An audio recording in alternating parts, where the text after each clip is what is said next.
ترمذی رحمہ اللہ اپنی کتاب کتاب الشفاء بتحقیق حقوق المصطفیٰ اس میں لکھتے ہیں رسول اللہ صلی اللہ علیہ وسلم کا تعارف تو بہت پہلے سے، لیکن آقا کی ولادت سے قبل کسی نے یہ دونوں نام نہیں رکھے۔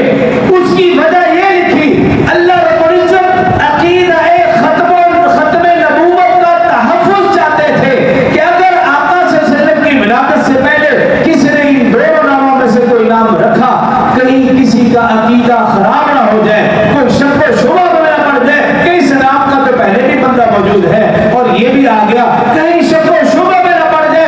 اللہ رب العزت کو عقیدہ ختم نبوت اتنا پیارا ہے، اس عقیدے کے تحفظ کی وجہ سے اللہ نے آقا کی ولادت سے قبل کسی نے اس میں احمد اور اس میں محمد نہیں رکھا۔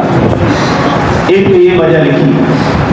دوسرا بعد حضرات نے لکھا، وجوہات سے ہٹ کر اگلی بات کی طرف جانا چاہتا ہوں۔ لسان العرب کتاب، تاج العروض کتاب، فتح الباری کتاب، اس کے اندر لکھا کہ مورخین نے تحقیق کی کیا آقا سے قبل کسی نے آقا کا نام رکھا؟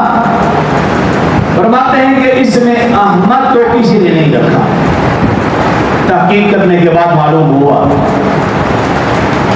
مزید تحقیق کی پتہ چلا کہ رسول اللہ صلی اللہ علیہ وسلم کی ولادت کا جب وقت قریب ہوا، 7 لوگوں کا نام محمد تھا۔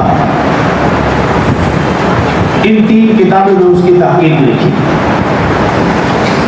اور وہ نام کیوں رکھا کہ لوگوں نے خوشخبریاں دی، اہل کتاب نے خوشخبریاں دی آقا صلی اللہ علیہ وسلم کی ولادت کی، اور بتایا کہ آنے والے آخری نبی کا نام اس میں احمد اور محمد ہوگا۔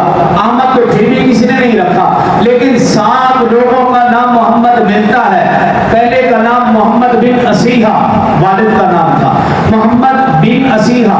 دوسرے کا نام محمد بن سفیان، تیسرے کا نام محمد بن مسلم، چوتھے کا نام محمد بن عمران، پانچویں کا نام محمد بن براق قیدی، چھٹے کا نام محمد بن خزائی، ساتویں کا نام محمد بن علی۔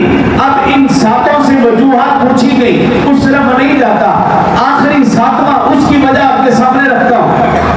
تفسیر روح البیان شان حبیب الرحمن محمد بن علی سے کسی نے پوچھا تمہارا